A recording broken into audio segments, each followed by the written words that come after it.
Hello నమస్తే మామ, welcome back to our channel. ఈరోజు అయితే మనం మళ్ళీ సేమ్ లొకేషన్కి అయితే వచ్చినాం. ఎందుకంటే మనం సంకల పిల్లం పెట్టుకుని దేశమంతా లెంకుతున్నైతే నడవి ఈయన మనకు సంచులు చేపలు పడంగా మనం వేరే దగ్గరకు వెతుకులాడు అంత ఉత్తముచ్చట. అయితే ఒక్కటైతే మనకు కంపల్సరీ ఉండాలి మామ, మనం చేపలు అంటే మెయిన్గా మనకు ఓపిక అనేది ఉండాలా.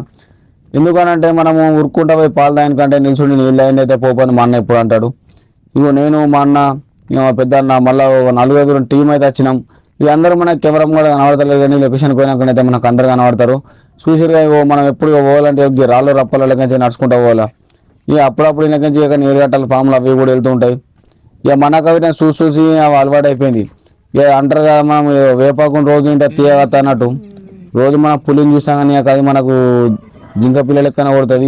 జింక పిల్ల అంటే ఏకచ్చి మా అమ్మాయి మనం ఇటు పక్క జిమ్మలు పడతాం కదా, అటుపక్క కుర్రు అని పెద్ద జాగు ఉంటుంది. ఆడనైతే ఒక పెద్ద పెద్ద జింకలు నీళ్ళు అయితే వస్తాయి, మస్తు కనబడతాయి. కానీ మన దగ్గర గోపురం లేదు. గోపురం ఉంటే మనం అవి నీళ్ళు అయ్యని వీళ్ళు అయ్యని కూడా అన్ని మనం జూమ్ వేసి చూపెడుతుంటే ఇవాళ కూడా మనం సింగి తీసుకొచ్చినాం. సింగికి పిండి కూడా మన ఎట్లా కడుతుండో అలా మంచి మనము ఒక ఫామ్లా కలుపుతాము. సీక్రెట్ ఫామ్లా కలిపి మనం గాలం ఎత్తాం. ఇక వేసిన తర్వాత పిన్నిని జిమ్మ ముట్టినప్పుడు మనకి ఏమైతుందంటే సింగిగా ఏదైతే మనం ఈ నరం కట్టినామో ఈ నరం అనేది మనకు షేక్ అవుతుంది. ఇది ఒక చౌకిట్ కడతాం, అది షేక్ ఇట్లా ఊగుతుంది. ఊగినప్పుడు మనకు అర్థమవుతుంది జిమ్మ ఆల్రెడీ ముడుతుందని చెప్పి. ముట్టుడుతోనే మనము ఏం చేస్తామంటే షార్ట్ కొడతాం. షార్ట్ అనేది గట్టి కొట్టాలా, కొడితేనే మనకు జిమ్ అనేది బెడకత్తాయి. ఇంతకుముందు మా అన్న అక్కడ పక్క ఒక షార్ట్ కొట్టిండు. ఇది రవాటా పిల్ల లెక్క కొడుతుంది. రవాటా పిల్లని ఆల్రెడీ మూతికి కూడా దెబ్బ తాకింది. ఇక దీన్ని మనం ఏం చేస్తామంటే ఇక నీళ్ళు చచ్చిపోతాయని చెప్పేసి ఇక వాళ్ళది అయినప్పుడు ఇలా తీసుకొచ్చి నీళ్ళలో వేస్తాం. ఎందుకంటే మనకు ఫ్రెష్ ఉండాలి కదా, తాజా ఉండాలి. జిమ్మ చచ్చిపోతే ఎందుకు ఖరాబ్ అవుతుంది అందుకని చెప్పేసి ఒక గుంతు ఉన్న దగ్గర మనం తీసుకొచ్చి జిమ్మల్ని పడేస్తాం. ఈయన పడితే అవి మనం పోయేదాకా ఇలా ఆడుకుంటాయి. ఇక బయట నీళ్ళలో అయితే జిమ్మ మాత్రం బతికేమా, మనం గంగ నీళ్ళ జిమ్మ అన్ననే బతుకుతుంది. మనం వేరే నీళ్ళలో అయితే మాత్రం చచ్చుకుంటాయి. చూసాం అవి ఎట్లా ఆటలు పెడుతున్నాయి అన్నది.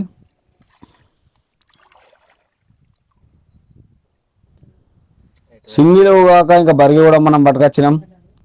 బరిగి ఒకటి డోరా కూడా వేసాము. డోరా ఇక ఒక్కొక్కరి పద్ధతి ఒక్కొక్కటి ఉంటుంది. మావాడు ఆ వీటికి వచ్చే వరకు ఒక షార్ట్ కొట్టిండు. ఇది పాపులేట్ చెక్కలు ఎక్కువ కొడుతుంది. ఈ చెక్కలు కూడా బాగానే వచ్చినాయి. కొత్త నీళ్ళు వచ్చినాయి కదా, కొత్త నీళ్ళలో చెక్కలు వచ్చినాయి, హైబ్రిడ్ వచ్చినాయి, నార్మల్ వచ్చినాయి. ఇది చూసిన హైబ్రిడ్ కొంచెం రంగులు ఉంటుంది. మొత్తం దాని తోక కానీ దాని రెక్కలు కానీ మెరుతున్నాయి. దీనికి గాలం గట్టిగా దిగింది మామ, మూతుల కానీ గట్టిగా దిగింది. ఈ మళ్ళీ మనం నీళ్ళు పడేసేసినా కూడా ఎటుపోకుండా ఉంటుంది. ఇక అంతే ఇక పడ్డట్టు మనము ఈ గాలం వీగేసి తీసుకుపోయి మళ్ళీ గది నీళ్ళు అలా పడేస్తాం. ఇక నీళ్ళు మాత్రం క్లియర్ అయినాయి. మున్నరాక కొంచెం ఇక నీళ్ళు ఎట్లుండనంటే కొంచెం బుడదలు ఉండే, మడుగులు పట్టినట్టు మొత్తం ఉండే. అప్పుడు కొంచెం జిమ్మ కూడా మనం వేసిన చక్కగా ఏర్పడలేదు. అంటే అందుకోసం మొన్న పెట్టినది మాత్రం పెద్ద బొచ్చ, 5 కిలోల బొచ్చ.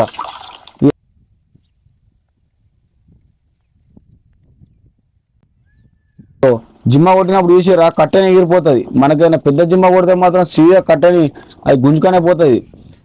మనం సింగిని ఇప్పుడు మనం మాడిచేటప్పుడు మనం పట్టి షాట్ కొడుతుంది తగులుతాయి. కొన్ని పిస జిమ్మలు ఏం చేస్తాయంటే వచ్చి దానికి గాలాన్ని కొట్టుకొని దాన్ని ఎత్తుకొని ఉడుకుతాయి. ఇప్పుడు మీరు చూసారు కదా కట్టె ఎట్లా ఎగిరింది. అది కొంచెం చిన్న జిమ్మలు అయితే కట్టెని గుంజుతాయి, కానీ కట్టెని గుంజుకపోయేది అయితే పెద్ద జిమ్మలే. ఈ బొచ్చ కానీ ఒక్కొక్కటి కాకుతర కూడా 2-3 కిలోలు ఉంటుంది, అవి కూడా గుంజుకపోతాయి. కట్టెని గుంజుకపోయింది, దానికి కలిగింది. ఇక మెల్ల గుంజుతున్నాం. ఇక బుడగలు కనబడుతున్నాయి ముంగట, అది మెల్ల బుడగలు ఇచ్చుకుంటా ముంగట కత్తుంది. కొంచెం పెద్ద జిమ్ అయితే మనం దమ్ము గెప్పించే గుంజాల, డైరెక్ట్ గుంజితే మాత్రం అది మూతికి సింకపోయి అది అవతల పడుతుంది. తోక ఎట్లా పడుతుంది.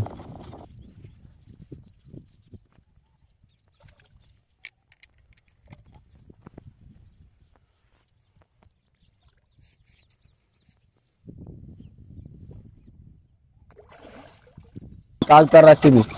కాకుతార అంటే తక్కువ, కానీ ఈ మూతి మాత్రం మామూలు గట్టిగా ఉండే మామ. దీనికి ఒక్కసారి దిగిందంటే అది మళ్ళీ ఎటు, కానీ ఈ కూర మాత్రం బాగా టేస్ట్ ఉంటుంది. పీసులు మంచిగా గట్టిగా ఉంటాయి. మంచిగా దీన్ని ఉడికించుకొని తింటే మాత్రం కర్రీ మాత్రం హైలైట్ అవుతాయి మనకు. చూసా మూతి ఎట్టుండే మామూలు గట్టి ఉండదు. ఇక మా ఇక్కడ మనం ఒకళ్ళని జిమ్మలు తీసుకెళ్ళి వేస్తాను కుక్కలను పట్టుకొచ్చినాం. ఎందుకంటే మనం ఇప్పుడు జిమ్మని వేస్తాను రప్పనేటి సింగికి మనకు జిమ్మ కొట్టిందనుకో, అది కట్టెని అందుకొని దారాన్ని అందుకొని అన్నిటిని అందుకొని అవతల పడుతుంది. ఇక మనము ఉన్నది పోతే ఉంచుకొని పోతుంది. ఇక దానికోసం చూసుకుంటుంటాం. అందుకే జిమ్మా పట్టేదానికి ఒక్కోలని, జిమ్మాలు మోసేదానికి ఒక్కోలని, దాని ఇస్తానికి ఒక్కోలని ఇట్లా 4-5 టీవీని పట్టుకొచ్చినాం. అంట. ఇంకోటి ఇక్కడ పెద్ద ప్రాబ్లం ఏంటంటే ఇక్కడ పెద్ద పెద్ద బండ బొందలు ఉండట్లా, ఇట్లా గుండు ఉండట్లా, ఇక గాలాలు మన మంచి మంచి గాలాలు ఆర్మీ బేస్ గాలాలు కూడా ఇక కట్టే కొట్టుక పిక్తున్నాయి.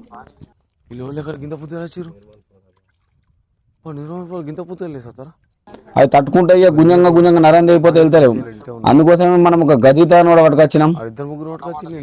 తన నన్ను మామ ఉన్నాడు, తన కాకపోతే ఇవాళ కొంచెం 2 పెగ్గులేసి వచ్చిండు. ఇక వాటి పక్కన నిలబడి కనబడుతుండా, మొత్తం దిగుతాడో దిగాడు తెలియదు. ఇక నేనైతే ఒక జిమ్ అనుకుని అదే పెద్ద జిమ్ అనుకున్నారు. ఇక చిన్న బుడ్డ వరకనే మెత్త వరకు అంటారు దీన్ని. కానీ దీనికి కూడా ఎట్లా దిగింది జిమ్మం ముందు మొత్తం దీనికి పక్క పక్కలు దిగింది. మా సార్ బానైతే యూపీకి ఎంత వచ్చిండు, తిన ఆడ జిమ్మలు పట్టాలంటే లైసెన్స్ కావాలట. ఈడ మాత్రం ట్రైనింగ్ తినకుండా కానీ ఇప్పుడు మళ్ళీ రీట్రైనింగ్ చేస్తుండు. పోయినాక మరి ఆడ కూడా పడతాడట లైసెన్స్ తీసుకొని. తిని ఇప్పటిదాకా బుడ్డ జిమ్మలు అయితే పట్టిండు. మా బామ్మడు గాలం చిక్కుకున్నా అని చెప్పి తాడుకొస్తుండు. నన్ను సార్ దిగుతాడు అనుకున్నాక తను దిగిండో వాడ పెద్ద జిమ్ అనుకున్నారు. ఆ బుడిగలిసి అతనే గజితగాడు మన నన్ను మామ రంగంలోకి దిగిండు. ఇక గాలాలు తను ఎట్లా ఇస్తాడంటే అడుగు కాకపోయి దాన్ని రాళ్ళ సందులో తట్టుకున్నాడు, బయటకి ఇస్తాడు. కానీ పాపం తనకు కూడా ఒకటి కాలుకు దిగిందట. ఇక ఉంటాయి కింద పడ్డ గాలాలు 1-2 ఉంటాయి. అందులో ఒకటి కాలుకు దిగుతుంది, దిగిందంటే పర్సెంట్ రక్తం వెళ్తుంది, అంత డేంజర్ ఉంటుంది. మనోడు ఇంతకుముందు థాంక్స్ వాళ్ళు ఏం చేసిందంటే ఇక జిమ్మ ఆలు కోసం గాలం వేసిండు, కానీ ఆ దారం మొత్తం కాలు గిట్టుకున్నాడు. అదొక పెద్ద జిమ్ అయితే మనిషిని కూడా గుంజుక పిక్తుంది వీళ్ళకి, అట్లుంటాయి కదా.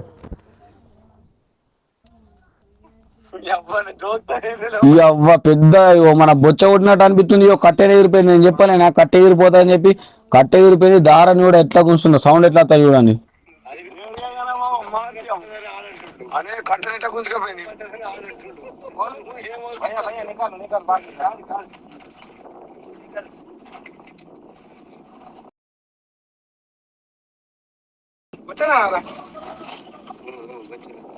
అరే నువ్వు దావత్ తినేది ఉన్నది బయట కత్తి మళ్ళా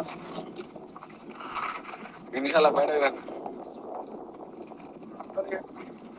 గుంజు ఎట్లా కూర్చున్నాయి. ఎవరికి కాలం నది ఎక్కి కాలు పడుతుంది. కనబడతలేదే ఎట్లా గుంజుకోపోతుంది. పెద్ద వైపు నాకు గంట పడిచింది. నెక్స్ట్ టైంలో ఫోన్ చేయి. ఈ బొచ్చ గుంజే అయితే మా ఇమాం భయ్య, ఇమాం లాలా, ఈతన మాత్రం బొచ్చల వీరుడు. నేను టైటిల్ పెట్టేసాను కదా, ఈతన ఎన్ని బొచ్చలు పట్టినన్నది మనకే గుర్తు. ఒక్కోసారి 10 కిలోల బొచ్చలు వీళ్ళ జబ్బ మీద మోస్తే మేక ఉడికెక్క వరకు అలా పుంగి వలిపిస్తుండే. అసలు జిమ్మలు తిన గుంజులు 10 నిమిషాలు 2 బొచ్చలు గుంజది కూడా ఉన్నాయి. కానీ ఏంటంటే జిమ్మ ఇంకా ఒడ్డు కలవాటు కాలేదు. మాకు కొంచెం ఒడ్డు కలవాటు ఏంటంటే జిమ్మ మాలసి వచ్చింది. ఒడ్డు కలవాటు ఏంటంటే మనం దాన్ని వచ్చి అర్ధగంటలు గుంజుకపోవడానికి నెరవడు గంటలు కూర్చుండే. కానీ బొచ్చాన్ని మాత్రం నేను చెప్తున్నా కదా, ఒక 40 నిమిషాలన్నా మనం ఆడియాలి. లేకపోతే అది ఎంత పెద్ద గాలన్నైనా సింపేసుకొని వెళ్ళిపిస్తుంది. దాన్ని దమ్ముకి తెప్పించి ఆడిచ్చి నమ్మించి మనం ముట్టుకు తీయాల. కాబట్టి పెద్ద ప్రాసెస్ కాబట్టి దీనికి మనం బొచ్చవాలంటే కొంచెం ఇప్పుడు మనకు డాక్టరేట్ ఉండాలి కంపల్సరీ. తీర్తిన బొచ్చలొడ్డులో డాక్టరేట్ కూడా అయిపోయింది తినది.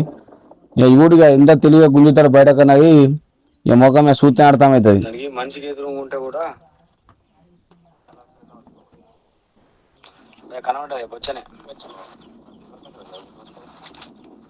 కన్ఫర్మ్ అయింది. ఈడ బాగా ఎదురుకుండాకే భయపడుతుంది.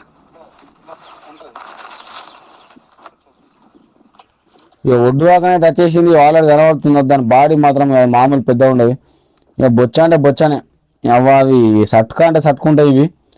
ఓకే మామ. కానీ ఒక ముచ్చట ఏంటంటే నేను వీడియోలు ఇంత ఎందుకు ఇస్తున్నా అంటే ఇక మొత్తం ఇంట్రెస్టింగ్ ఉంటేనే ప్రతి ఒక్కటి పెట్టుకుంటూ వస్తున్నా. మీరు మాత్రం ఇది ఒక వీడియో నష్టం మాత్రం కంపల్సరీ దీన్ని షేర్ చేయరు, సబ్స్క్రైబ్ చేయమని మీ ఫ్రెండ్స్ కూడా చెప్పండి. ఈ వీడియోని మాత్రం కొంచెం ఎండ్ వరకు చూడండి, స్కిప్ అయితే ఏముంటాయి చెప్పండి. Thank you for watching this video.